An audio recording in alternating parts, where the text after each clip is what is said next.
On va revenir sur les agriculteurs parce que j'avais oublié de vous montrer deux trois extraits très intéressants que j'ai découvert en fait après au fur et à mesure qui m'ont été proposés dans mon film. Et c'est dommage parce que j'aurais dû les mettre du coup dans ma vidéo que j'ai fait hier justement avec ce point de rupture qui était atteint. Mais ben voilà, je veux quand même vous les montrer. Donc on va regarder ça dans cette vidéo là. C'est le témoignage du coup de la dame qui était avec Pierre-Guillaume Marcadal. Vous savez... Ils étaient trois, il y avait un papy, cette dame-là et Pierre-Guillaume. Et du coup, cette dame-là nous explique un peu pas mal de choses sur tout ce qui s'est passé après, hein, le lendemain, du coup, au niveau des bêtes et tout. Et même le soir, elle revient un peu là-dessus. À côté de ça, on a une prise de position par Pascal Praud dans l'édito autour des agriculteurs, où ça dénonce justement ce deux poids deux mesures. Bref, c'est très intéressant. Au On va CRS en écouter leur tout ça suppliant directement d'arrêter de se joindre à nous. parce que Ça c'est a duré, je toujours sais, très j'ai aucune important notion du temps, de combien de temps ça s'est passé, comment dire, mais de ça, je soutenir pense que nos ça a dû durer agriculteurs, de une montrer ce demi-heure qu'ils vivent à leur et la supplier de détresse dans laquelle ils sont. Et c'est quand même hyper grave. Hop, on va regarder tout ça directement. Ce témoignage de cette dame-là, dont j'ignore d'ailleurs le nom, c'est dommage. au CRS en leur suppliant d'arrêter de se joindre à nous. Ça a duré, je sais, j'ai aucune notion du temps, de combien de temps ça s'est passé, mais ça, je pense que ça a dû durer une demi-heure à leur supplier de rejoindre nos groupes. Et je peux vous dire qu'ils n'étaient pas fiers. Et il y en a 9, des vrais héros qui ont tombé leur masque pour dire qu'ils étaient d'accord avec nous. Ils se sont vraiment énervés. Ils ont vu qu'on avait mis le bazar dans leur troupe, et là, ils nous ont gazés, mais comme jamais ça s'est vu. Là, ils ont commencé à nous gazer. Donc ça prouve bien qu'il y a quand même des Newfs qui sont conscients de ce qu'ils font et qui soutiennent ces actions de l'État. Hein, s'il y en a qui prennent pas parti, très bien, mais s'il y en a qui prennent parti et derrière ça déclenche une répression contre les agriculteurs, c'est bien qu'il y en a vraiment qui cautionnent et qui en ont rien à foutre et qui veulent juste tuer des vaches pour tuer des vaches, obéir aux ordres comme les neuneux et c'est tout. Parce que là, je suis désolé, il y a des limites. Hein. On peut obéir aux ordres, etc. Mais il y a vraiment des limites, quoi. C'est des agriculteurs, bordel de merde. Et à avancer. Vraiment là, on pouvait plus rien faire que reculer. L'atrocité de la chose, c'est qu'ils sont, quand ils sont arrivés à l'étable, du coup, sur le siège de l'exploitation, là où il y avait toutes les vaches, ils ont continué à gazer comme des connards. Ils ont vraiment gazé comme des nazis.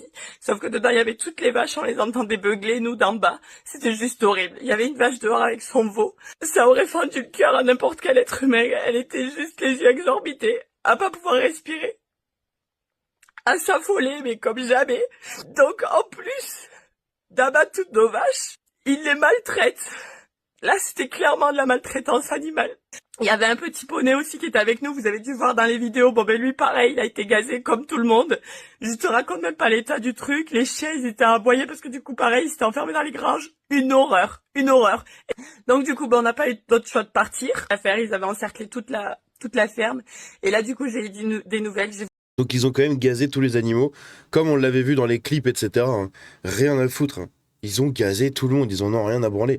Je sais pas quels étaient les ordres au-dessus, mais si les ordres étaient justement de tout gazer, peu importe qui y a en face, etc., vous êtes quand même une putain d'équipe de psychopathes, hein, littéralement. Hein. C'est incroyable. J'ai voulu y aller, mais en fait, ça sert absolument à rien parce que là, tout est blindé de CRS. Il y a quelqu'un qui a voulu arriver, il s'est fait courser par 10 CRS. 10 CRS armés pour un paysan. Voilà où on en est. 10 CRS pour un paysan, il est où le putain d'intérêt? Sérieusement, comme si le mec tout seul allait foutre le bordel face à des compagnies de CRS entières. Là, on les tue pour les tuer, il n'y a rien de plus. Je suis allée les voir, leur visage me hante. Leur visage me hante. Toute cette nuit, j'ai pas pu dormir. Et donc, du coup... Pardon. Là, je peux vous assurer qu'on a perdu cette bataille, mais que c'est pas fini. Témoignage poignant, vraiment très poignant, mais qui révèle beaucoup de choses. Hein. Déjà, le fait que les CRS, du coup, il y en a bien apparemment qui ont réussi en fait à poser leur bouclier et à dire putain, non, on est avec vous, vas-y, on peut plus se permettre de gazer les gens et tout. En fait, le truc c'est ça, c'est qu'il faut se mettre du côté des CRS.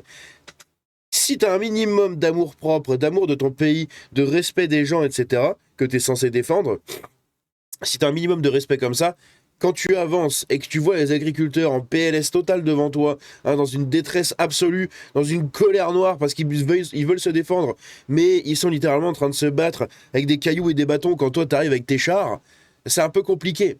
Et si t'as un minimum de respect, putain, mais tu dis non, quoi. Tu dis non. S'il y en a un tout seul qui dit non, bon bah il est dans la merde. Mais si vous êtes, je sais pas, 15, 20, 30, 100, 200 à dire non, ça change la chose. Hein. Ça change la chose. Donc, c'est catastrophique. C'est vraiment catastrophique. Sans parler des animaux à côté, etc. Genre le poney, il a rien demandé. Les chiens n'ont rien demandé. Bref, la pollution avec leur bonbonne lacrymo et tout le bordel. Enfin, la ferme là doit être dans un état. Mon Dieu.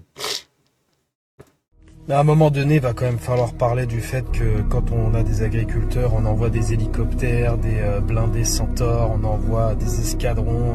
Alors pareil, hein, il y a une musique dans sa vidéo de fond.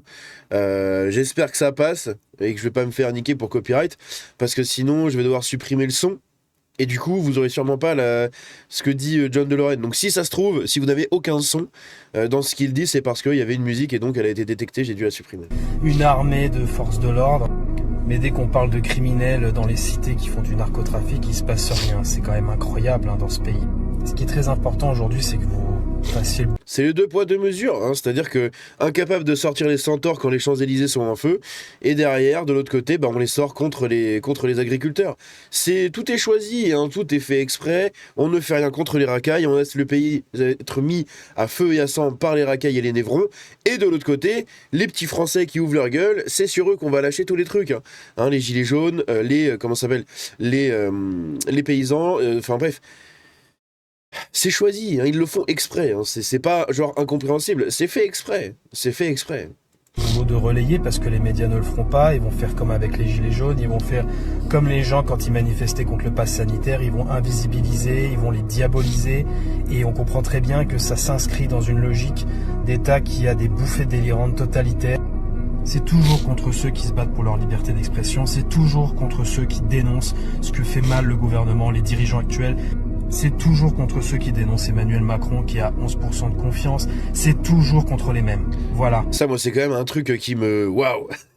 À chaque fois que j'y pense ou que quelqu'un le dit, c'est vrai que les 11% de validation pour un président de la République, hein, on parle de leur délire de république. Hein. C'est-à-dire que la République doit être la volonté du peuple, la démocratie... c'est la voix du peuple, c'est le souhait du peuple. Et au final... Quand bien même il se le drape de tout ça, t'as un président qui a 11% dans les sondages. Et dans tous les sondages. Et dans le monde entier, tout le monde le sait. T'as un président qui a 11%. C'est-à-dire qu'il n'y a que une personne sur 10, il y a une personne sur 10 qui aime Emmanuel Macron et qui le soutient. Tout le reste veulent sa déchéance et sa chute. Et ils se disent quand même dans une démocratie. Voilà. Il est quand même président de la République, malgré tout cela. Ah bon. Et c'est la majorité des Français. Donc, encore une fois, ça dépend de nous tous. On aura besoin de tout le monde. Et il faut continuer, il faut absolument pas lâcher. Clairement, faut pas lâcher, de dénoncer, de montrer. Nous, à notre échelle, on peut pas faire grand-chose, si ce n'est faire des vidéos pour continuer d'informer les gens et pour servir de support. En fait, moi, c'est surtout là où je veux vraiment insister avec vous de plus en plus. Je vous le dis pour ceux qui sont encore là dans cette vidéo à 8 minutes 30. Je veux vraiment orienter toutes vos actions sur ce fait-là. Pas de partager la vidéo autour de vous. Enfin, si, vous pouvez... C'est plus pratique, mais de simplement comprendre ce qui est dit dans nos vidéos et comprendre ce qu'on dénonce pour le partager à vos proches. Il faut faire chier tout le monde. Il faut que tout le monde, dans les repas de famille, etc., soit au courant de tout ça. Parce que je le sais, et moi, par exemple, dans mon entourage, j'en ai beaucoup trop de gens qui s'en battent les couilles. Ils en ont rien à foutre. Ils en ont rien à foutre. Et quand tu commences à en parler, tout de suite, ah, mais t'es chiant avec ta politique et tout. Ils en ont rien à branler. Donc il faut le faire un maximum. Il faut expliquer, sensibiliser les gens, leur faire comprendre à quel point tout est parti en couille et que c'est pas prêt de s'arrêter. Au contraire, que tout va s'aggraver. Il faut mettre au courant les gens. Parce que la majorité des gens ne se renseignent pas. L'autre majorité regarde simplement, enfin une partie des gens ne se renseignent pas. Une partie regarde uniquement les quelques médias de base, genre à la télé, voilà, le JT de TF1, le JT de France 2, toutes ces bricoles et c'est tout. Et l'autre partie n'en a strictement rien à foutre de tout ça. Hein. Et c'est le problème. C'est le problème parce qu'il faut que tout le monde en ait conscience pour qu'on puisse changer les choses. Donc vraiment, nos vidéos doivent continuer à être partagées, à être relayées et à servir de support de propagande, littéralement, de support de propagande pour tout simplement informer les gens et les sensibiliser sur ce qui n'est pas dit ou montré par les médias.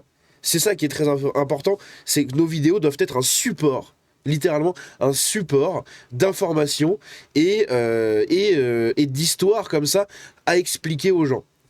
Bref, désolé pour ce petit monologue de quasiment 2 minutes, mais je trouve que c'est ultra important. C'est pour ça que je vous le dis sur la DNC, etc. Je sais très bien que les vidéos sur les agriculteurs ne font pas de vues, mais j'en ai rien à foutre.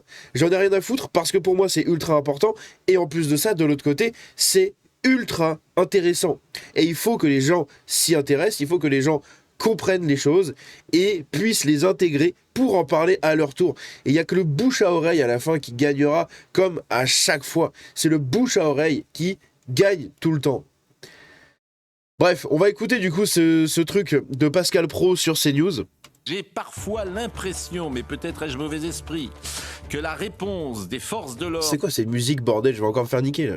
l'ordre contre le monde paysan est infiniment plus rude que face à d'autres violences. L'État prend des gants dans certains territoires de la République. Quand je dis prend des gants... Bon bah ça se trouve, hein, la vidéo le son de la vidéo sera niqué. Hein. L'État recule, l'État a peur, bien souvent, mais avec les paysans, c'est différent. Les hélicoptères ont survolé hier l'Ariège et envoyé des gaz lacrymogènes pour disperser les manifestants. Je rappelle que le monde agricole conteste le protocole mis en place par Bruxelles quand un cas de dermatose nodulaire contagieuse est avéré dans un cheptel. Ordre est donné d'abattre tout le troupeau et de vacciner toutes les bêtes, 50 km à la ronde. Je suis bien incapable de savoir quelle est la meilleure solution pour juguler cette maladie. Je me méfie en revanche du principe de précaution, dont je connais les effets dévastateurs confère Covid. Je me méfie davantage encore de ceux qui édictent les règlements dont le seul objectif est d'éviter qu'on leur reproche un jour quelque chose. Les petits hommes gris n'ont pas oublié la jurisprudence du sang contaminé. J'observe enfin que si en Europe on abat, ailleurs, ce n'est pas le cas. Pour en revenir à l'intervention musclée des forces de l'ordre, je ne doute pas qu'elle soit justifiée. Je fais confiance au préfet. J'aimerais simplement qu'une même rigueur soit appliquée sur tout le territoire et non pas que l'État soit fort avec les faibles et faible avec les forts, ce qui est trop souvent le cas. Bref. N'hésitez pas à me dire ce que vous en pensez de tout ça dans les commentaires. On se dit à la prochaine. Rajoutez tout ce que vous pouvez rajouter si vous le voulez justement dans ces commentaires-là. N'hésitez pas à partager la vidéo, à en parler autour de vous. Hein, c'est vraiment très très important. Il faut que tout le monde soit au courant de tous ces trucs-là. On se dit à la prochaine. Ciao.